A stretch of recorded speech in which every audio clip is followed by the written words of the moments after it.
ሰደባችሁት አሉ፣ አንቋሸሻችሁት አሉ፣ የጨርቅ ኮፍያውን ተጠቅማችሁ ተሳለቃችሁበት አሉ። ዛሬ ብዙ ሚስጥሮች ብዙ ጉዶች ላወራ ስለሆነ ስልካችሁን ከህፃናት ታረቁልኛላችሁ። ስለዚህ የሃይማኖት ተቋማት ጭምር የገንዘብ ፍሰታቸው ኦዲተብል ሊደረግ ይገባል ካለን እነ ባሮክ መጥተው አይ ኢየሱስ ነው ኦዲተራችን ይሉናል። ቢኮዝ ሌብነቱ ስለሚመቻቸው ማለት ነው። ይሄን ሐሳብ ያነሳችሁ ሰዎች እውነት በግሌ ክብራለኝ። ሰላም ዲናችሁ። በመቄዶንያው መስራች ክቡር ዶክተር ቢኒያም ላይ እየተነሱ የሚገኙ በጣም መጥፎ አሉባልታዎችን እየተመለከትን እንገኛለን። ከነዛ መሃል እንግዲህ ለአሸባሪዎች ገንዘብ ይረዳል፣ እንደዚሁም ደግሞ ኮፍያው ላይ አስመትቶበታል፣ የተለያዩ ብዙ ነገሮችን እየሰማንና እያነበብን እንገኛለን። ታዲያ ይሄ ነገር እንደ መቄዶንያም እንደ ቢኒያምም በጣም የሚያሳፍርና የማይገባቸውን ነገር ነው እየተናገርን የምንገኘው። ከተባሉትና ከተነገሩት ውስጥ አግባብ ያላቸውን በጨዋ ደንብ እየተነጋገርን እንዲሁም ሐሳብን በሐሳብ እየሞገትን አብረን እንቆያለን። በተጨማሪም ስለ ነጻነት እንግዲህ በዚህ ሳምንት የተለያዩ ነገሮችን በተደጋጋሚ ሰምተናል። ከነዛ መሃል እንግዲህ በትላንትናው ዕለት ጓደኛው አስናቅ የተናገረው ነገር አለ። ሰማንያው ሳያልፍ ምንም ነገር ትንፍሽ አልልም፣ የጓደኛዬን ገመና አላወጣም በማለት እንግዲህ ተናግሯል። እግዚአብሔር ይስጠው። ግን አንድ ተጨማሪ ነገር እንደ ሐሳብ ከዛም በኋላ ምንም ነገር ባትነግረንና ባናቅ እኔ ተመራጭ ነው ብዬ አስባለሁ። ስለ ነጻነት የሰማነው ሁሉ ለሱም ለቤተሰቦቹም እንደዚሁም ለሚያውቁት ሁሉ ውርደትና ውድቀት ነው። ስለዚህ ከንስሐ አባት ጋር ከቤተሰቦቹ ጋር ያለህን እርቅ በሰላማዊና ፕራይቬት በሆነ መልኩ እንድትፈታ የሚል ሐሳቤን ኮዲው ገልጻለሁ። አሉባልታ የሆኑ መረጃዎችም ሆኑ ሌሎች ገመኖችን ማውጣት አያስፈልግም። ገመና የሚሆንበት የራሱ ምክንያት አለ። ነጻነት በህይወት እያለ ማውጣት የሚችላቸው ብዙ ነገሮች ነበሩ፣ ግን አላደረገውም። ስለዚህ ነፍሱ በሰላም እንድታርፍ እሱም ተከብሮ እንዲኖር እባክህ ከሰማንያውም በኋላ ምንም ነገር ሐሳብ እንዳገልጽ። በዚህ ቻናል እንግዲህ ሰብስክራይብ ስታደርጉ ተሸላሚ እንደምትሆኑ ላስታውሳችሁ እወዳለሁ። ወንዶች 1000 ብር፣ ሴቶች 1500 ብር ሰብስክራይብ ስታደርጉ ትሸለማላችሁ። ሁላችሁም ተሳተፉበት።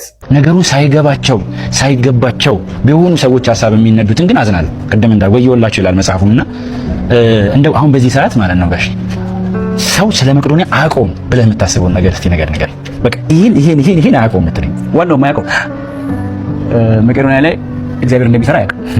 ቢያውቀው ስለ ገቢ ማሰብ አያወራም ነበር።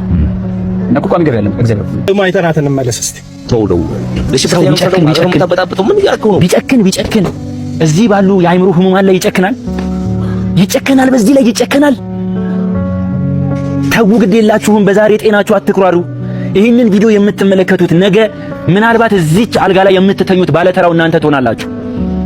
እባካችሁን አንድ ሴራን አከሽፈው ዘንድ እዚህ ሚዲያ ላይ የሚጽፉትን የሚናገሩትን ሁሉ ሴራቸውን አከሽፈው ዘንድ እርዱኝ፣ አግዙኝ እባካችሁ። በፈጠራችሁ አምላክ ኢትዮጵያውያን አብዝታችሁ ኮፒ ሊንክ አድርጉልኝ።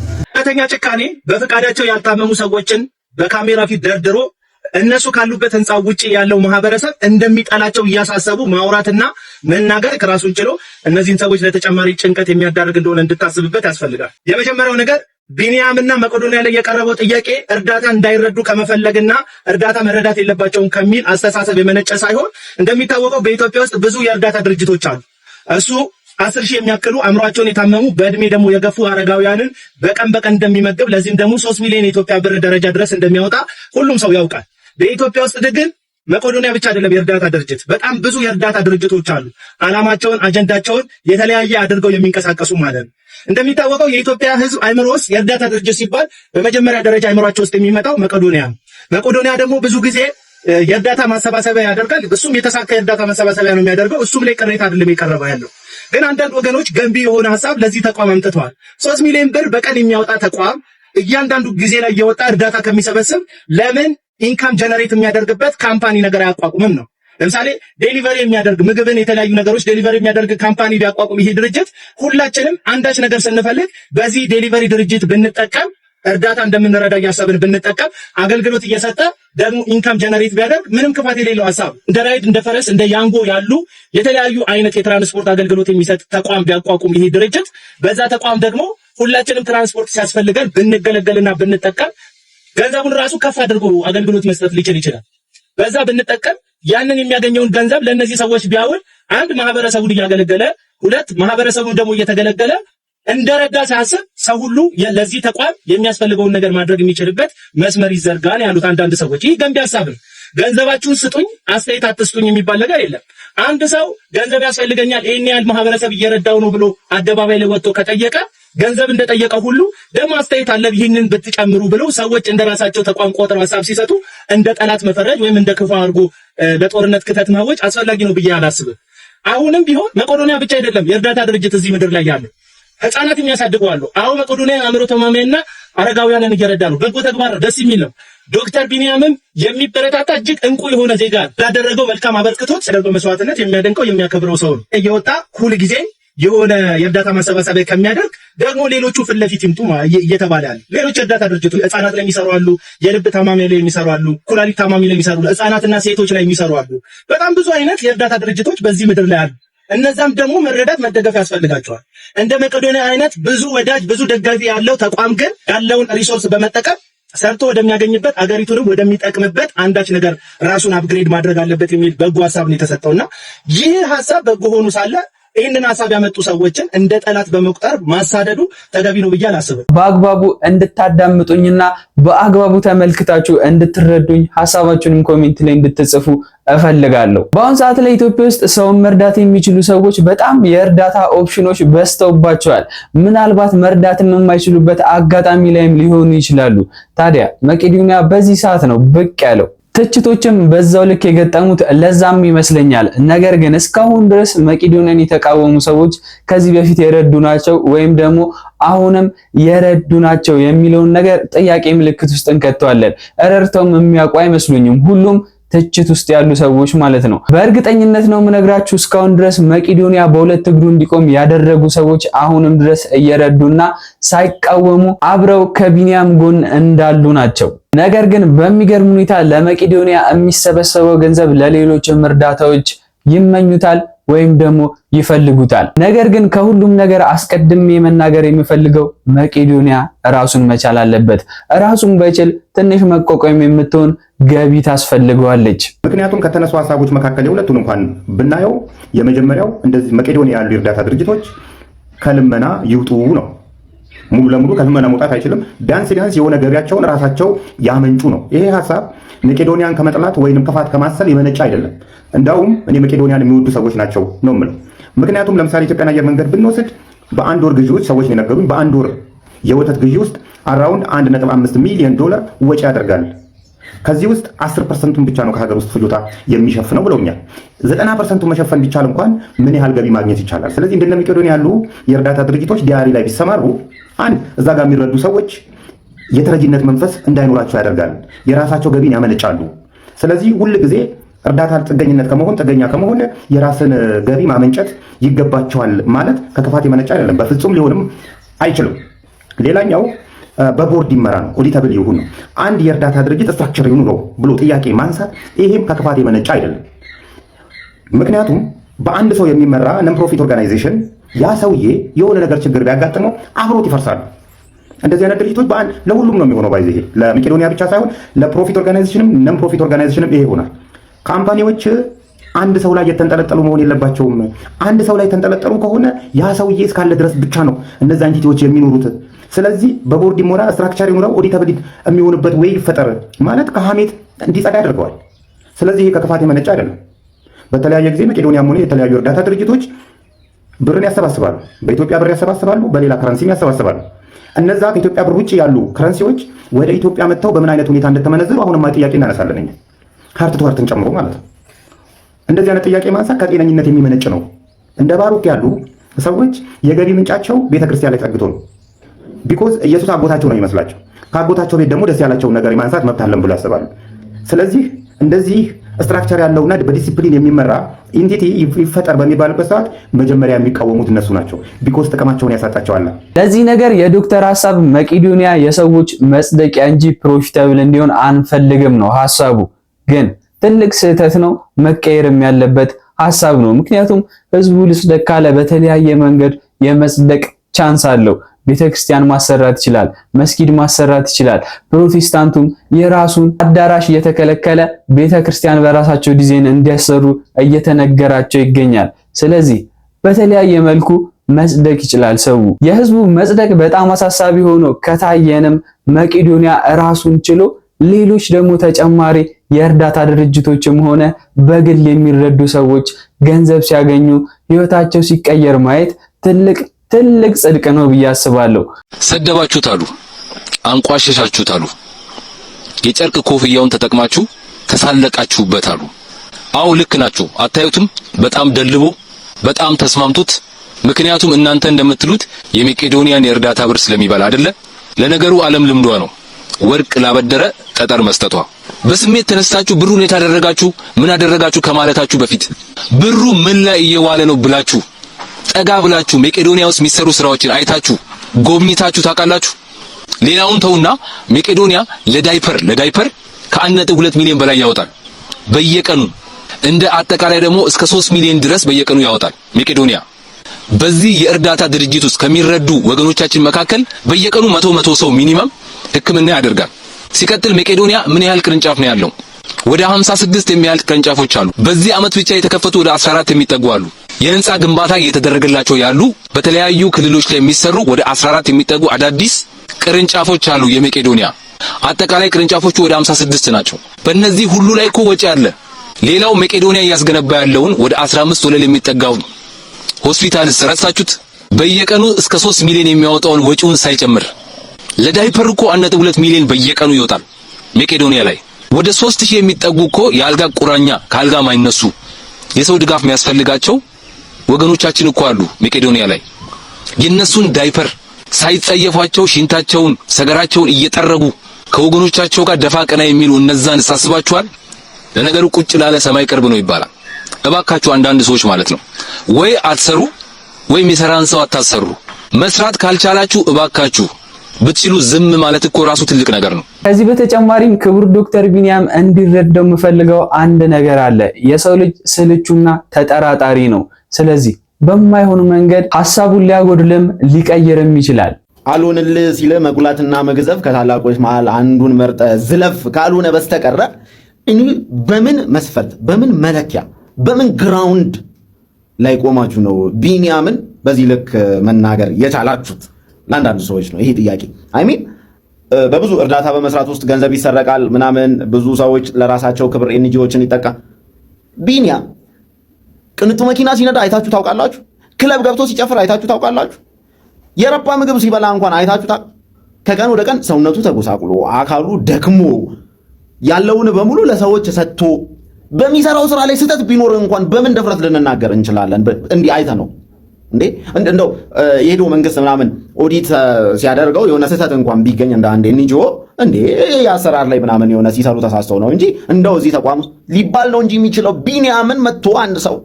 ከዚህ በተለየ ሁኔታም የቀረቡ ሐሳቦች አሉ። አዛውንቶች ከሚረዱ ወጣቶች፣ ህፃናት፣ ሴቶች ቢረዱ ይሻላል የሚልም ሐሳብ አለ። ትክክል ባይሆንም ሐሳቡን እንስማው።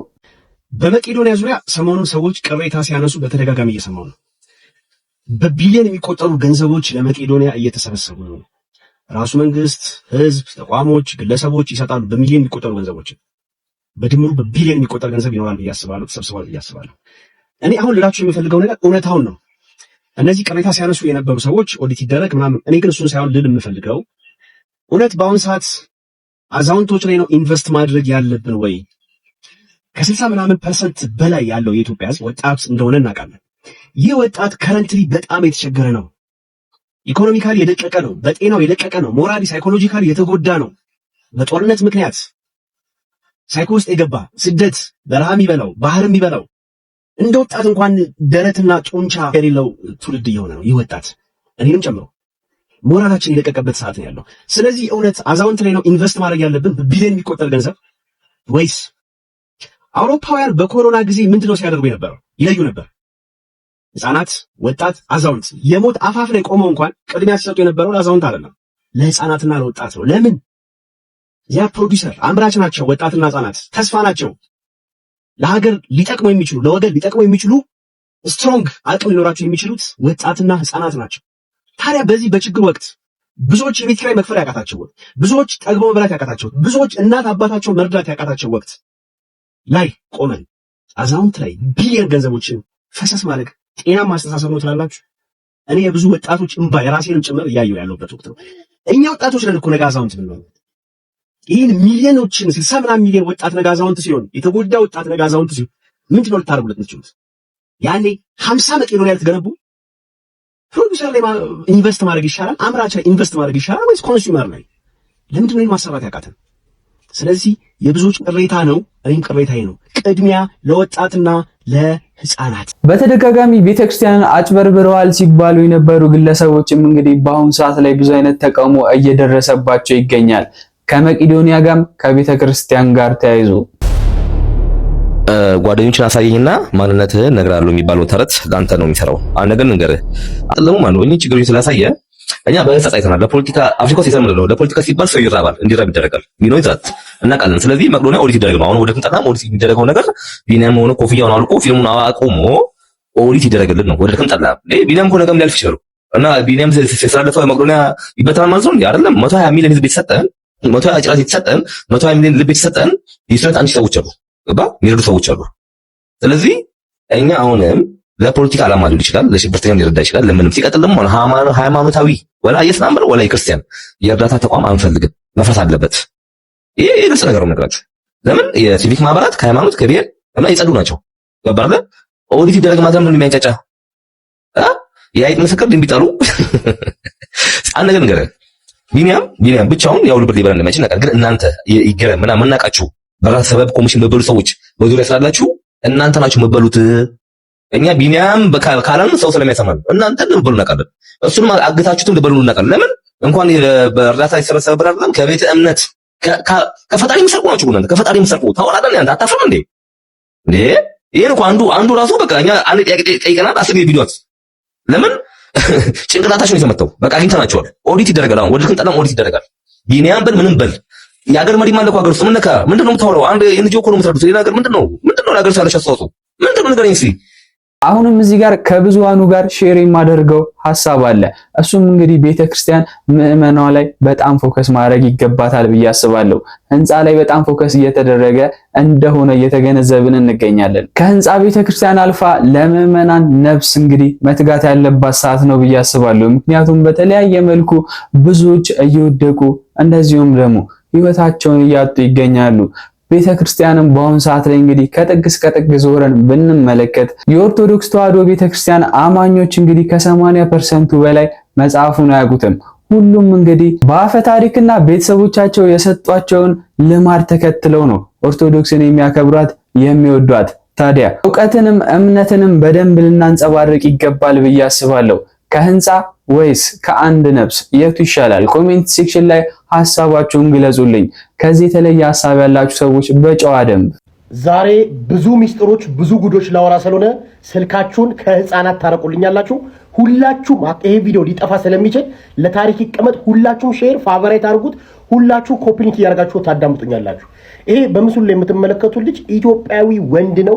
ጡቱን ያስቀየረ፣ ደረቱን ወደ ጡት የቀየረ፣ ከዛም አልፎ ከንፈሩን ያሰራ፣ ጸጉሩን ያሰራ እና ደግሞ መራቢያ አካሉን ጭምር ያሰራ ዲዲ የምትባል በቲክቶክ ስሟ ግን ደግሞ መጀመሪያ ወንድ የነበረ ፍጡር ነው። እግዚአብሔር ወንድ አድርጎ የፈጠረው ማለት ነው። ይሄ በምስሉ ላይ የምትመለከቱት ደግሞ አሹ ይባላል። እዚህ ቲክቶክ ላይ በርካታ ተከታዮች ያሉት ግን ደግሞ በትምህርቱ ሰቃይ የነበረና ትምህርቱን አቋርጦ ቲክቶክ የሚሰራ ወንድማችን ነው። ተመልከቱ። አሁን ዛሬ በጣም የምናገረው ሚስጥር አለ። ሁላችሁም ታዳምጡኛላችሁ። ልጆቻችሁን ማትረፍ ከፈለጋችሁ ኢትዮጵያዊነት እንደ ኢትዮጵያዊነት እንዲቀጥል ከፈለጋችሁ ይሄን ቪዲዮ አዳምጣችሁ ሁላችሁም ለብዙ ሰው ሼር ታደርጉልኛላችሁ ማለት ነው። ይህ ወጣት በጣም ህፃን ልጅ ነው። በትምህርቱ ከ525 በላይ የ12ኛ ውጤት አምጥቶ ዩኒቨርሲቲ የገባ ነው። ትምህርቱን አቋርጧል። እንግዲህ ይሄ ልጅ ማንን ይከተላል? እቺን ሴት የምትመስል ግን ከዚህ ቀደም ደግሞ እግዚአብሔር ወንድ አድርጎ የፈጠረው ፍጥረትን ይከተላል፣ ያወድሳል፣ በርካታ ንግግሮችን ይናገራል። ወንድማችን አሹ ለበርካታ ጊዜ ስረዳ ቆይቻለሁ። እውነትም ሆርሞኑ ነው፣ እውነትም እግዚአብሔር እንደዚህ አድርጎ ስለፈጠረው እባካችሁ አትግፉት፣ አትስደቡት እያልኩ የምከራከርለት ልጅ ነበር። ግን ደግሞ አሁን ወጥ ረገጥክ፣ መስመር አለፍክ። እንደዚህ አይነትን ሰው ስትረዳ ነገ ልጄንም ልትበክል ስለምችል ነገ የምወልደው ልጄም ልክ እንደዚህ አይነት ሰው እንዲከተል መንገድ እየከፈትክ ስለሆነ አሁን መንገድን አቋርጥልሃለሁ ማለት ነው። አርፈ ተቀመጥ። በውስጥ ላወራ ሞክሬያለሁ። አርፈ ተቀመጥ። አለበዛ ግን ቲክቶክ ላይ እንድትኖር አላደርግህም። ከምር የምልህ ከዚህ በኋላ ትምህርት እናት አለች፣ በጣም ውድ እናት። በትምህርት ውጤታማ ነህ፣ ገና ልጅ ነህ። ከእንደዚህ አይነት ነገር ጋር በተለይ ወንዶች ጥፍር ቢሰሩ ችግር የለብኝም። በተለይ እንደዚህ አይነት በጣም ብልግና የሆነ በጣም ከኢትዮጵያዊነት ባህል የወጣ ንግግሮችን ከተናገርክ ከዚህ በኋላ ምን ዘምተው አካውንት ላይ ብቻ አይደለም በህግ የሚያስጠይቅም ስራ እየሰራ እንደዚህ አይነት ሰዎች እንደዚህ አይነት እግዚአብሔር ወንድ አድርጎ ፈጥሯቸው ወደ ሴት የተቀየሩ እንደዚህ ደግሞ እኔ እንደዚህ አይነት ሰዎችን የምታገዙ የምትረዱ የምትደግፉ ሰዎች እናንተ ኢትዮጵያ አይደላችሁ። ትውልድን እየበከላችሁ ስለሆነ አንታገሳችሁ። በዚህ አጋጣሚ ላይ ውድ ኢትዮጵያውያን ሴትና ወንድ እንዲጠላላ በማድረግ ሴት ልጅ ትጨቆናለች፣ ትበደላለች፣ ትገፋለች። አዎ ትክክል ነው። አሁን የመጡት ግን ለሴት ጠበቃ እንቆማለን የሚሉ ሴቶች ግን ከፍተኛ የሆነ የወንድ ጥላቻ ሴት ብቻዋን እንድትኖር ወንድ እንድትጠላ በማድረግ ሴትና ሴት እንዲሆን ወንድና ወንድ ብቻ እንዲሆን ይሄ የማንፈልገውን ተመሳሳይ ጾታ በሀገራችን ላይ እንዲስፋፋ በማድረግ እየሰሩ ያሉ ገንዘብ ተከፍሏቸው እየሰሩ ያሉ አካላት ስላሉ ጥንቃቄ እንድታደርጉ ፈልጋለሁ። በዚህ አጋጣሚ በማርያምት ልደት ምክንያት የተነሱ አንዳንድ አለመግባባቶች ነበሩ። ልደቷን በመዝሙርና በመንፈሳዊ መንገድ ማክበሯ ትክክልና አግባብ ያለው ነገር ነው ብዬ አስባለሁ። ነገር ግን ዓለማዊ ህይወቷና መንፈሳዊ ህይወቷ መጋጨቱ ግን ትክክል አይመስለኝም። ወደ አንድ አቋምና ወደ ትክክለኛ ሐሳብ እንድትሄድ ብዙዎች እየተናገሩ ይገኛሉ። ገዳማት ስትሄድ ጸሎት ስታደርግ ቪዲዮ ቀርጸው ይለቁልናል።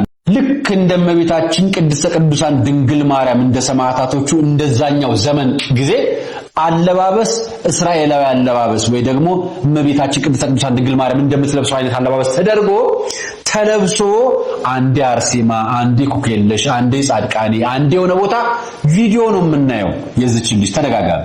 ከዛ ስትመጣ ደግሞ አሁን ቅድም መጀመሪያ ላይ መግቢያ ላይ እንዳሳየዋችሁ ራቁቷን ፋሽን ሾው ትርኢት፣ ዳሌ፣ ጡት፣ ከንፈር ምናምን የምናይበት ነው።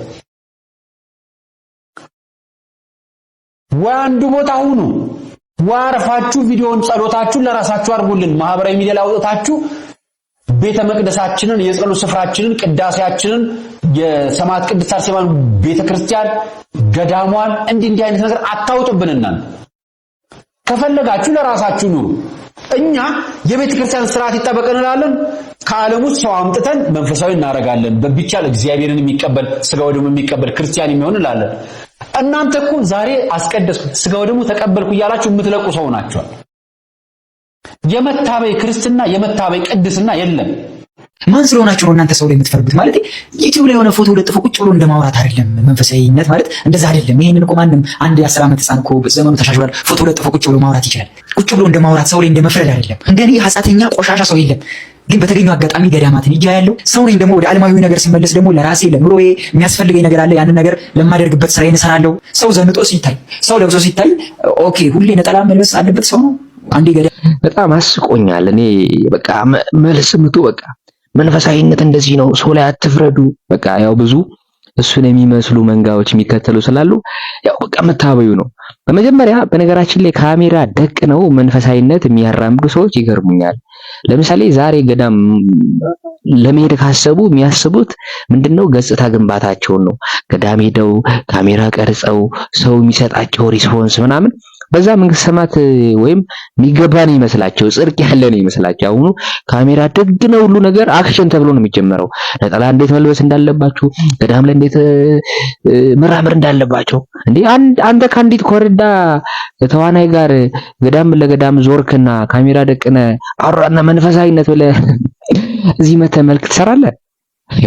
እኔ በነገራችን ላይ ካሜራ ባይኖር እንደዚህ በቃ ቲክቶክ ላይ ያንዳንዱ ነገር መቅረጽ ባይኖር ለሳምንት መንፈሳዊ አትሆንም አንተ። በነገራችን ላይ እንደ እግሯን ጧፍ ያሰርክ ከአንዲት ኮረዳ ጋር ገዳም ዞርክና መንፈሳዊነት እንደምታስቡት እንደዚህ ዩቲዩብ ትላለህ። እኔ በጣም ያስቀኛል። በቃ አንዳንድ ሰዎች እኔ ከዛ ደግሞ ገጽታን ትገነባለህ፣ እዚህ መተህ ደግሞ ቢዝነስ የራስን ቢዝነስ ትሰራለህ። ሰው ከዛ ውጪ አልፍም። በነገራችን ላይ ካሜራ ደግነው እዚህ ገዳም ለገዳም የሚሮጡ ሰዎች ከዛ አልፉም። ስለዚህ ልክህን ወቅ ነው። መጀመሪያ አንተ መንፈሳዊነት አይታይም። እኔ ጭራሽ መንፈሳዊ ሰው ያስታውቃል፣ ወዙ ያስታውቃል። አንተ እዚህ ምድራዊውና ምንድነው መንፈሳዊ ዓለም ቀላቅለ ለመኖር ያሰብክ ሞጭላፋ ሰው ነህ። ከዛ ባለፈ ምንም እኛ አንረዳም፣ እንደ አይተን ነው የምንረዳው። ገባ አይደል? ስለዚህ ሲመልካት ስራ ነው በቃ። ኮፒ ሊንክ፣ ሼር፣ ሪፖስት አድርጉ እስቲ አድርሱለት። አትወጣጣል። መግቢያ ላይ ሁላችንም ስለምንወደው ስለ አርቲስት ነፃነት ወርቅነህ እንግዲህ ትንሽ ብያችሁ ነበር። ይህም ምክንያቱ እንግዲህ ይህንን መረጃ ስለሰማሁኝ ነው። ያዋለው ካልሽ ነፃነት ህፃን ልጅ አይደለም። ጓደኞቹ አትጠጣ ትጠጣለህ፣ እንዳትጠጣ ትሞታለህ ብለው ወጥረው ሊይዙት አይገባም። እሱ ዶክተር አፍ አውጥቶ ከጠጣ ትሞታለህ ካለው አለመጠጣት የራሱ ሪስፖንሲቢሊቲ ነው። 3 ልጆች አሉት። ኑሮ የሚባል ነገር ካለው መኖር ከፈለገ አለመጠጣት ያለበት ነፃነት እንጂ ጓደኛው አይደለም። ኢትስ ኖት የጓደኛው ሪስፖንሲቢሊቲ። እንዴ እንደሰማነው እንግዲህ ሮማን የራሷን ሐሳብ እንደዚህ ተናግራለች። ይሄም እንግዲህ ፍጹም ስህተት የሆነ ነገር ሆኖ አግኝቻለሁ። ጓደኛ እንግዲህ ትክክለኛ ያልሆነ መንገድ ላይ ስትሆን ሊመልስህና ወይም ደግሞ ሊመክርህ ይገባል ብዬ አስባለሁ። ለቀብር ቦታ ለማሳጣት ግን አፍን መክፈት። አንዳንድ ጊዜ በውጭ የሚኖሩ ሰዎች የሚገርመኝ ሂደት አላቸው። ኢትዮጵያን የሆነ ነገር ያደርጋሉ፣ ይሟገታሉ። መጨረሻ ሲሞቱ ለምን ቅበሩን ይላሉ። ማን ባስጠበቀው ሀገር ነው ማን መጥቶ የሚቀበረው? ለምናዋጣው በተለይ ለምናዋጣው የምትለው ነገር ኮት ትደረግበት። እንዴት አድርገው ገንዘቡን እንደሚያመጡ እኮ እናውቃለን። 16 ሰዓት 18 ሰዓት ሰርተው በዚያ ላይ ደግሞ ይተውልን። መርካቶ እቃ ተወደደ ረከሰ ብለን የሚጨንቀን እኛን እንጂ እነሱን ስላልሆነ በቃ ይተውልን። አጠቃላይ ኢትዮጵያ የምትባለውን ሀገር ከህሊናቸው ውስጥ በስሪንጅ መጣው ያውጡና ይተውልን የሚል አማርኛ ሲናገር ሰምቻለሁ። እንዴት የተወለዱባትን እትብታቸው የተቀበረችበትን ሀገር በችግር ምክንያት ጥለዋት የሄዱትን የተሻለ ነገር ፍለጋ የሄዱት ኢትዮጵያውያን ወገኖቻችን ኢትዮጵያን እንዴት ይረሱበታል? እንዴት ይረሷታል? ደግሞስ የመርካቶ ሸቀጣ ሸቀጥ መወደድ እነሱን አይመለከትም? እያንዳንዱ ኢትዮጵያዊ አሁን የሚኖረው በምንድን ነው? በማን ነው? እርግጠኛው ነገር በተለይ አዲስ አበባ ውስጥ የሚኖረው ሰው የብዙ ሰዎች የሥራ ቦታቸው ፈርሷል። ከኔ ጀምሮ ነው የምነግርህ። እያንዳንዳችን ቤት ቢያንስ አንድ ዲያስፖራ አለ። እያንዳንዳችን ቤት ቢያንስ ነው የምነግርህ። እነሱ በሚልኩልን የሳንቲም ድቃቂና የልብስ ላቂ ነው ይሄን ክፉ ቀን እየገፋን ያለ ነው። ይሄ አሁን የምናገረውን ነገር ይሄን ሚዲያ አግኝተው የአዲስ አበባ ህዝቦች እያንዳንዱ ሰዎች የመናገሩ እድል ቢገጥማቸው 100% የሚስማሙበት ሐሳብ ነው። ከዛ በሚላከው ነው ኑሮ መወደዱና መርከሱ ባይመለከታቸው ኖሮ እዛ 16 ሰዓትና 18 ሰዓት ሰርተው ከቤት ክራይ ተርፏቸው ባጠገባቸው ቢታመሙ የሚያስታማቸው ወገን ዘመድ የሌላቸው እህት ወንድሞቻችን የሳንቲም ድቃቂ ልብስ ላቂ አይልኩልንም ነበር። በዛሬም እንግዲህ ይላችሁ የመጣቸው ቪዲዮዎች እነዚህ ነበሩ። በቀጣይ ቪዲዮም እስከምንገናኝ ድረስ እንግዲህ ሁላችሁም የራሳችሁን ሐሳብ ኮሜንት ሴክሽን ላይ እያሰፈራችሁልኝ፣ ላይክ እያደረጋችሁ፣ ሰብስክራይብ ያላደረጋችሁ ሰዎች ሰብስክራይብ እያደረጋችሁ ሁላችሁም ተሸላሚ እንድትሆኑ እንግዲህ የራሴን ሐሳብ እገልጻለሁ። በቀጣይ ቪዲዮም እስከማገኛችሁ ድረስ እንግዲህ ቸር ቆዩልኝ።